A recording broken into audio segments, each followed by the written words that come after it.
सोवाये वरनि प्रभु आपन दशा विचार बोले सुचि मनु अनुज सन बचन समय अनुहार बचन समय अनुहार। इस प्रकार हृदय में सीता जी की शोभा का वर्णन करके और अपनी दशा को विचार कर प्रभु श्री रामचंद्र जी पवित्र मन से अपने छोटे भाई लक्ष्मण से समय अनुकूल वचन बोले। तात जनक तनिया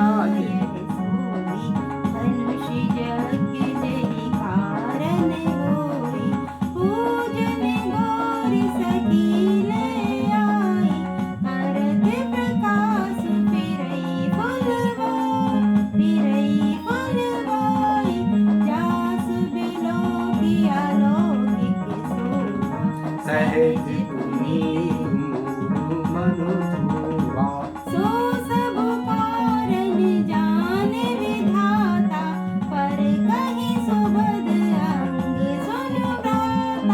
अंग सुन भ्राता रघुवंशी कर सहज स्वभाव मनु पंथ तगु धरई न गाऊ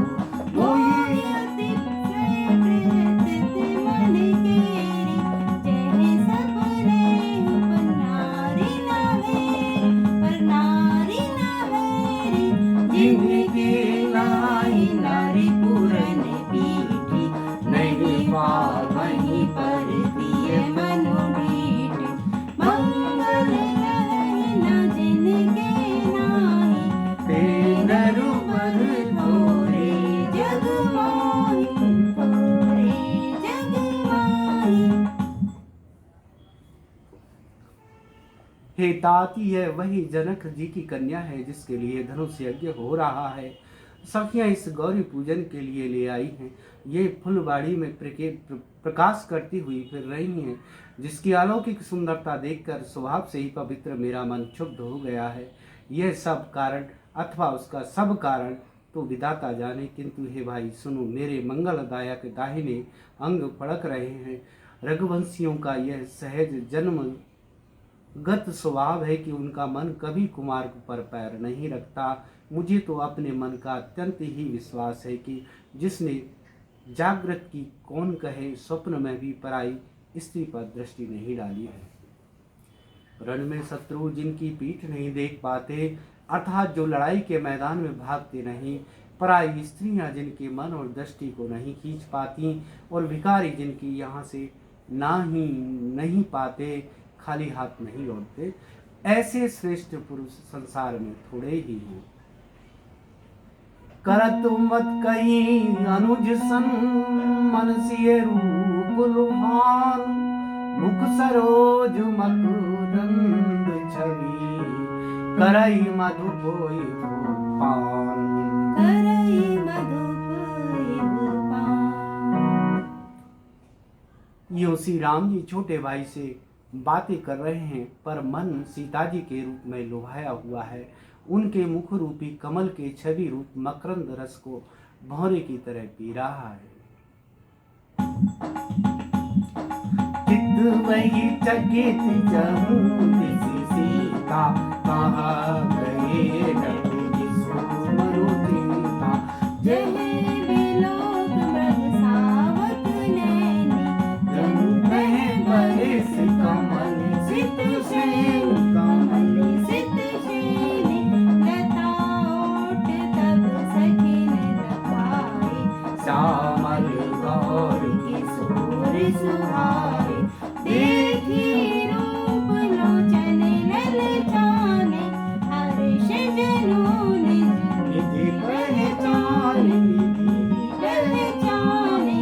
थके नयन रघुपत छवि देखे, पलकं पर हरिणि में अधिक स्नेह थे भोरे, शरद ससिर जनु चितव चकोरी, चितव चकोरी। लोचन मगरा मयूर गानी, दीने पलक कपाट सयानी।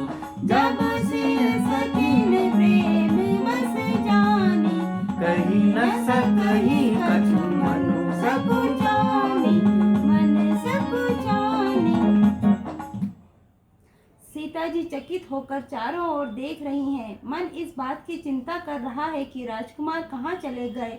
बाल मृग नयनी, मृग के छोने की सी आंखों वाली सीता जी जहाँ दृष्टि डालते हैं वहाँ मानो श्वेत कमलों की कतार बरस जाती है।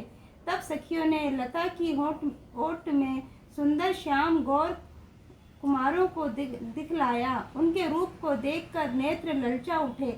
वे ऐसे प्रसन्न हुए मानो उन्होंने अपना खजाना पहचान लिया। श्री रघुनाथ जी की छवि देखकर नेत्र थकित यानी निश्चल हो गए। पलकों ने भी गिरना छोड़ दिया। अधिक स्नेह के कारण शरीर वेह वाली यानी बेकाबू हो गया।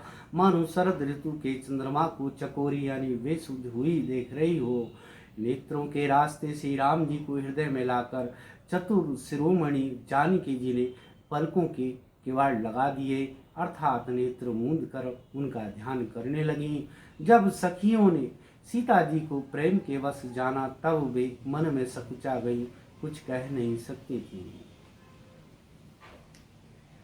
लता भवन तय प्रगट भये ते अवसर दो भाई, निकसे जनु जुगु विमल विधु जलद पटल बिलुगाई।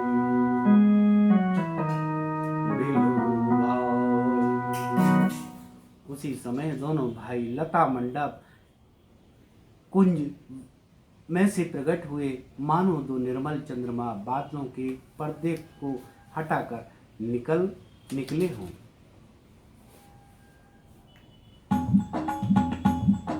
शोभा शिव सुभग वीरा, नील पीत जलभाव शरीरा, मोर पंख सिर शोभत नीके, उच्च बीच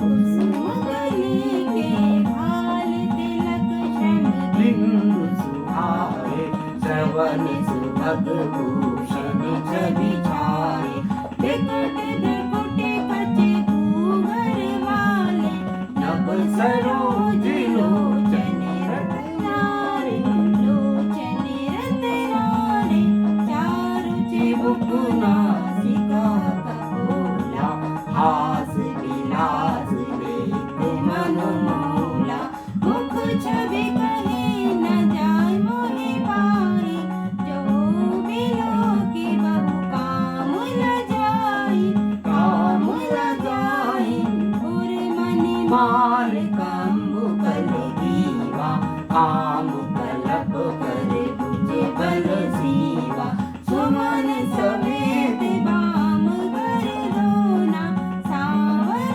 गोर सखी सुठी लोना, सखी सुठी लोना। दोनों सुंदर भाई शोभा की सीमा है। उनके शरीर की आभा नीले और पीले कमल की सी है। सिर पर सुंदर मोर पंख सुशोभित है। उनके बीच बीच में फूलों की कलियों के गुच्छे लगे हैं। माथे पर तिलक और पसीने की बूंदें शोभायमान हैं। कानों में सुंदर भूषणों की माल की छवि छाई है। टेढ़ी भौहें और घुंघराले बाल हैं। नए लाल कमल के समान रत्नारे लाल नेत्र हैं। थोड़ी नाक और गाल बड़े सुंदर हैं और हंसी की शोभा मन को मोल लिए लेती है। थोड़ी नाक और गाल बड़े सुंदर हैं और हंसी की शोभा मन को मोल लिए लेती है। मुख की छवि तो मुझसे कही ही नहीं जाती, जिसे देखकर बहुत से कामदेव लजा जाते हैं। वक्ष स्थल पर मणियों की माला है। शंख के सदृश सुंदर गला है। कामदेव के हाथी के बच्चे की सूंड के समान उतार चढ़ाव वाली एवं कोमल भुजाएं हैं और बल की सीमा है। उतार चढ़ाव वाली कोमल भुजाएं हैं जो बल की सीमा है। जिसके बाएं हाथ में फूलों सहित दोना है। हे सखी, वह सांवला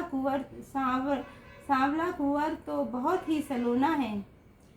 के हरि कटिपटु पीत धरु, सुषमाशील निधान, देख भानु कुलु भूष नयनी, बिसरा सखी न अपान, बिसरा सखी न अपान।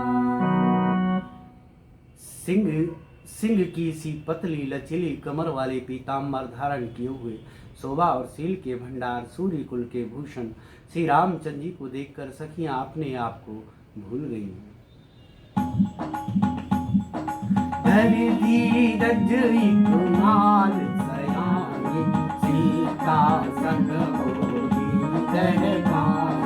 बहुरी गोरी करे ध्यान करे, रूप की सूरी देखी किनले, देखी किनले, सकुच सी तब नयन हारे सन्मुख डोरु सिंधु निहारे, नख सिख देखी राम के शोभा, सुमुर पिता पनु पनु अति शोभा, अनुमति शोभा पर बस सकीन लगी जब सीता, भयउ कहर सब कहानी सभी था, दुनिया बही मेरी अकाली, हंस कही मन रे हंसे तो आली, से तो आली, टूट गिरा सुन से सकुचानी, भयउ विलंब मातु भय मानी, करे बड़ी देर राम और आने, प्रिय कुमयन पितु बस जाई, पितु बस जाने। एक चतुर सखी धीरज धरकर हाथ पकड़कर सीता जी से बोली, गिरजा जी का ध्यान फिर कर लीजिए, इस समय राजकुमार को क्यों नहीं देख लेती। तब सीता जी ने सकुचाकर नेत्र खोले और रघुकुल के दोनों सिंहों को अपने सामने खड़े देखा। नख से सिख तक श्री राम जी की शोभा देखकर और फिर पिता का प्रण याद करके उनका मन बहुत क्षुब्ध हो गया। जब सखियों ने सीता जी को परवश यानी प्रेम के वश देखा, तब सब भयभीत होकर कहने लगी, बड़ी देर हो गई, अब चलना चाहिए, कल इसी समय फिर आएंगी। ऐसा कहकर एक सखी मन में हंसी। सखी की ये रहस्यमयी वाणी सुनकर सीता जी सकुचा गईं। देर हो गई जान उन्हें माता का भय लगा। बहुत धीरज धरकर वे श्री राम जी को हृदय में ले आईं और उनका ध्यान करती हुई अपने को पिता के अधीन जानकर लौट चलीं। देखन मिसु मृगु बिहग तरुण फिरै वोरि वोरु, निरख निरघु रघुबीर छवि बाड़ै प्रीत न थोरु। बाड़ै प्रीति न थोरी। मृग पक्षी और वृक्षों को देखने के बहाने सीता जी बार बार घूम जाती हैं और श्री राम जी की छवि देख देख कर उनका प्रेम कम नहीं पड़ रहा है, अर्थात बहुत ही बढ़ता जाता है।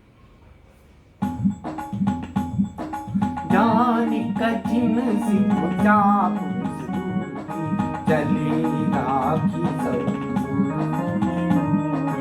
प्रभु जग जात जानकी जानी, सुख सने शोभा गुण खानी, शोभा गुण खानी, परम प्रेम मय मृदु मसीही नहीं, चारु चेत रीति निखिली नहीं, गई भवानी भवन बौरी, बंदी चरण बोली कर जोरी, बोली कर जोरी, जय जय जय गिरिवरराज किशोरी, जय महेश मुकुंद चकोरी, जय गजवदन शटानन माता, जगत जननी दामिनी दुति गाता, दामिनी दुति गाता, नहीं कभू आदि मध्य अवसाना, अमित कृपा हुए नहीं जाना, भव भव विभव भरा भवकारिणी, विश्व विमोहनी सब बस बिहारिणी, सब बस बिहारिणी। शिव जी के धनुष को कठोर जानकर वे विसूरती मन में विलाप करती हुई हृदय में श्री राम जी की सांवली मूर्ति को रखकर चली। शिव जी के धनुष की कठोरता का स्मरण आने से उन्हें चिंता होती थी कि ये सुकुमार रघुनाथ जी उसे कैसे तोड़ेंगे। पिता के प्रण की स्मृति से उनके हृदय में क्षोभ था ही, इसलिए मन में विलाप करने लगी। प्रेम बस ऐश्वर्य की विस्मृति हो जाने से ही ऐसा हुआ। फिर भगवान के बल का सुमरन आते ही वे हर्षित हो गई और सांवली छवि को हृदय में धारण करके चली। प्रभु श्री राम जी ने जब सुख स्नेह शोभा और गुणों की खान श्री जानकी जी को जाती हुई जाना, तब परम प्रेम की कोमल स्याही बनाकर उनके स्वरूप को अपने सुंदर चित्त रूपी भित्ति पर चित्रित कर लिया। सीता जी पुनः भवानी जी के मंदिर में गईं और उनके चरणों को वंदना करके हाथ जोड़कर बोली, हे श्रेष्ठ पर्वतों के राजा हिमाचल की पुत्री पार्वती, आपकी जय हो, जय हो। हे महादेव जी की मुख रूपी चंद्रमा की और टकटकी लगाकर देखने वाली चकोरी, आपकी जय हो। हे हाथी के मुख वाले गणेश जी और 6 मुख वाले स्वामी कार्तिकी जी की माता, हे जगत जननी, हे बिजली की सी कांति युक्त शरीर वाली, आपकी जय हो। आपका ना आदि है, ना मध्य है और ना अंत है। आपके असीम प्रभाव को वेद भी नहीं जानते। आप संसार को उत्पन्न, पालन और नाश करने वाली हैं, विश्व को मोहित करने वाली और स्वतंत्र रूप से विहार करने वाली हैं। जय श्री राम।